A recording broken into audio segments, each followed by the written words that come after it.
তৃতীয় শ্রেণীর শিক্ষার্থী বন্ধুদের 2024 সালের তৃতীয় প্রান্তিক মূল্যায়ন অর্থাৎ বার্ষিক পরীক্ষার একটি প্রশ্ন নিয়ে বাংলাদেশ ও বিশ্ব পরিচয়ের একটি প্রশ্ন নিয়ে নতুন গঠন প্রশ্নের যে কাঠামো এবং নতুন যে মানবন্টন অনুযায়ী এই প্রশ্নটি তৈরি করা হয়েছে সেটা নিয়ে আজকে তোমাদের সামনে হাজির হয়েছি এবং একটি সাজেশন, এটি একটি সাজেশনও ধরতে পারো তোমাদের বার্ষিক পরীক্ষার জন্য।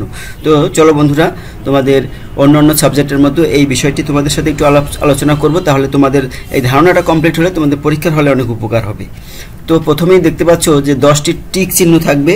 টিক বলতে গেলে সঠিক উত্তরটি খাতায় লিখতে হবে এবং সঠিক উত্তরটি খাতায় লেখো। এখানে যে সঠিক উত্তরটি রয়েছে যেটি হবে 1 নং প্রশ্নের উত্তর লিখে তারপর 1 নম্বর দিয়ে, যদি সালমার মা বাংলাদেশের গুরুত্বপূর্ণ শিল্প প্রতিষ্ঠানে চাকরি করেন, তিনি কোন শিল্প প্রতিষ্ঠানে চাকরি করেন? পোশাক, ঔষধ, সিমেন্ট, কাগজ। গুরুত্বপূর্ণ শিল্প প্রতিষ্ঠানে, এখন গুরুত্বপূর্ণ শিল্প প্রতিষ্ঠান কোনটি? এর ভিতরে পোশাক, সিমেন্ট, ঔষধ এবং কাগজ। এটার মধ্যে সালমার মা বাংলাদেশে, তাহলে অবশ্যই এখানে পোশাক কারখানায় কাজ করে, কারণ সালমার মা যখন বলেছে তখন এটা একটি গুরুত্বপূর্ণ শিল্প প্রতিষ্ঠান। আমাদের দেশ বাংলাদেশ জনসংখ্যার দিক থেকে পৃথিবীতে সকল দেশের মধ্যে এর অবস্থান কততম? অষ্টম, সম্ভবত অষ্টম বা সপ্তম, এটা দুটো একটা হবে, কারণ এটা মাঝে মাঝে চেঞ্জ হয়ে যায়। তবে এটার উত্তর তোমাদের বইতে যেটা রয়েছে সেটা দিতে হবে। বইতে অনেক সময় যেটা দেওয়া থাকে সেটাই কিন্তু অ্যান্সার লিখতে হবে, যেটা যতই আপডেট তথ্য আসুক না কেন বইতে যে তথ্য থাকবে সেই তথ্যটা কিন্তু তোমাদের লিখতে হবে। মানচিত্রের উপরের দিকটি কোন দিক নির্দেশ করে? মানচিত্রের উপরের দিকটি কোন দিক নির্দেশ করে? সেটা অবশ্যই পূর্ব দিক নির্দেশ করে।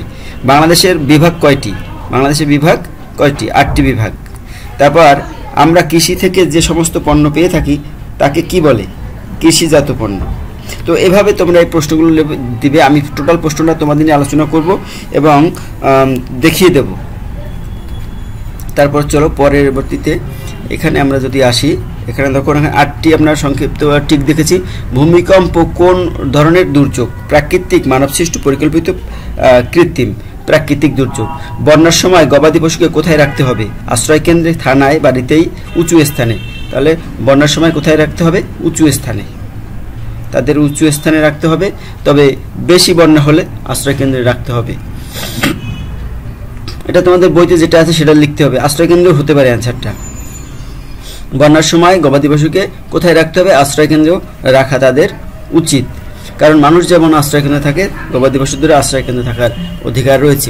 2 নম্বরে থাকবে শূন্যস্থান। দেখো 5টি শূন্যস্থান থাকবে, 2 মার্ক করে, 5 দুগুণে 10 মার্কস। এখানে 5টি, এটা তোমরা করে নেবে, আমি এটা আর বলবো না।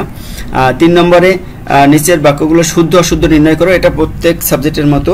বাংলাদেশের আয়তনের তুলনায় জনসংখ্যা অনেক কম। এটা বাংলাদেশের জনসংখ্যার তুলনায় বাংলাদেশের আয়তনের তুলনায় জনসংখ্যা অনেক কম, এটা কিন্তু অশুদ্ধ, শুদ্ধ না, কারণ জনসংখ্যা অনেক বেশি হবে। সুতরাং এভাবে 3 নং প্রশ্নের উত্তর দিয়ে ক নম্বর দিয়ে অশুদ্ধ লিখতে হবে। গাজীপুর জেলা ঢাকা বিভাগের অন্তর্গত, তাহলে এটা শুদ্ধ, এটা খ নম্বর দিয়ে শুদ্ধ লিখলেই হবে।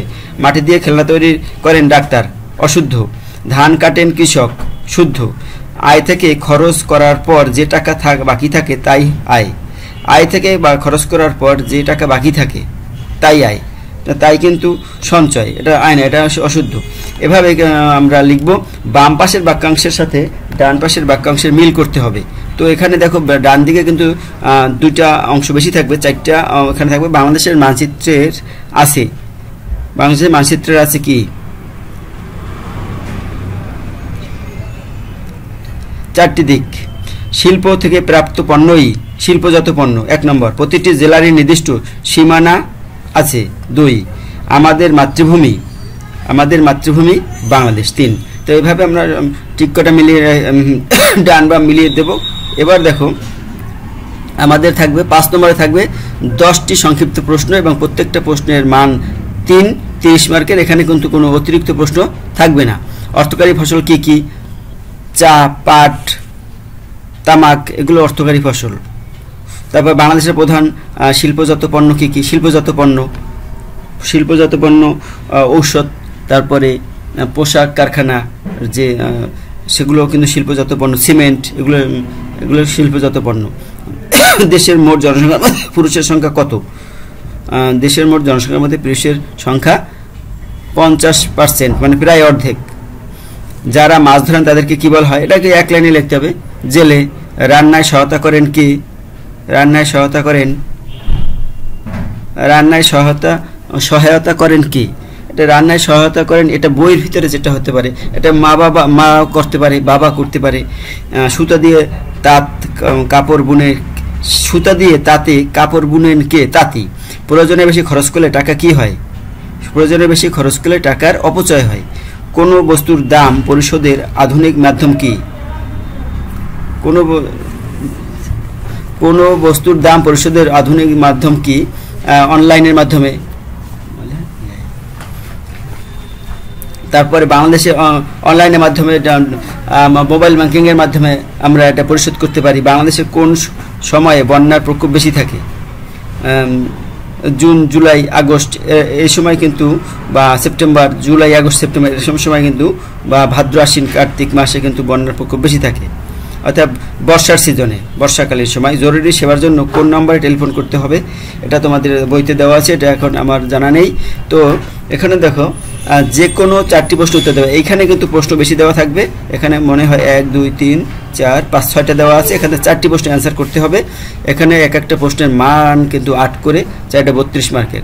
অর্থাৎ মানচিত্রের এখানে 4টি প্রশ্নের অ্যান্সার দিবেন। এখানে মানচিত্রের কয়টি দিক থাকে? 4টি দিক। বাংলাদেশের মানচিত্রের কয়টি দিক রয়েছে? 4টি দিক রয়েছে।